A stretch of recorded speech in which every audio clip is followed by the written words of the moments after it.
again, continuing what's on the Seattle video, we had a male officer dealing with a female. He ends up striking her, trying to figure out ways for a ground fighter to effectively deal with a crowd. Okay, obviously the crowd was hostile. It was not the type of crowd that he could really solicit any help from, and they were filming him, so a lot of them are closing in around him. You got a lot of flankers in the video, people walking up behind him and such. We covered in the past video where if you have a suspect and an officer, my suspect here, my officer is dealing with this guy, a bunch of people kind of moving around, they're scattering around, whatever. If I'm the officer, I don't want to be here, hey, get his hand, whatever, everybody's kind of moving around doing their thing. I'm going to step in right here on top of him, and I'm going to be watching what's going on. I don't want to impede his movement, but I want to be able to see what's happening here, and I may need to be moving around this guy, kind of pommel horsing him. Okay, so I can see and I know what's happening, and I'm not really so actively involved. Okay, that'll kind of help for your secondary officer to remember they're there just to be a secondary officer. Their responsibility is the primary officer's safety. So we're going to turn out, okay, and pay attention, even if you have to get right up over the top of the incident. Second, on the Seattle video, had a female, put you up, okay? One officer dealing with a female, and then a second person came in, and he ended up having to deal with them, It's hard to know when to strike, when to get him on the ground. He did a good job at getting her there. No peripheral observation whatsoever on his part, though.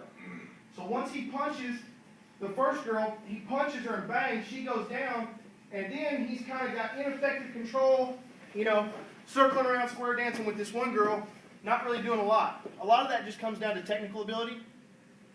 You punch the first one, she's now out of the picture, okay? What we're going to try to train to do is know when to hit your takedowns. Get them on the ground. If you do go to the ground with somebody, let's say we're here, I've punched the first one, she's out of the picture now. Now I'm effectively dealing with this one right here. I circle in, try to hit my takedown, okay?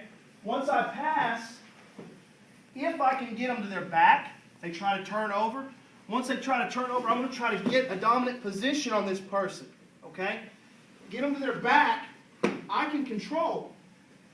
Guys, if we're on the ground and there's people on the peripheral of this incident, you are now outnumbered severely. Get your gun out. Be ready. Because you never know who may flank you, come in, kick you in the head, whatever. Okay? We saw it on the Baltimore video. So once my pistol comes out, I can control this guy with one hand, with my hooks in, jiu-jitsu style. Somebody comes in, fine.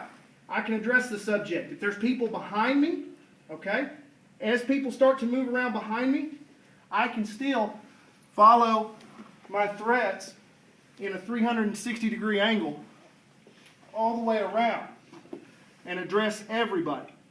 Okay? Comes down to it, we know how to safely holster our weapon and get up.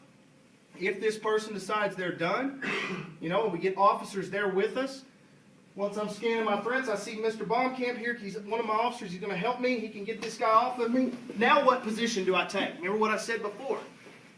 I'm now the guy covering everybody. Okay?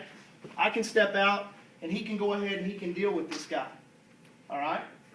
Make sense? So just because I was the guy on the ground does not mean that I have to be the one to cuff him up. I've got the deadly force option. It's out. There ain't no reason for me to go ahead and put it down and then now not pay attention to the crowd. Okay?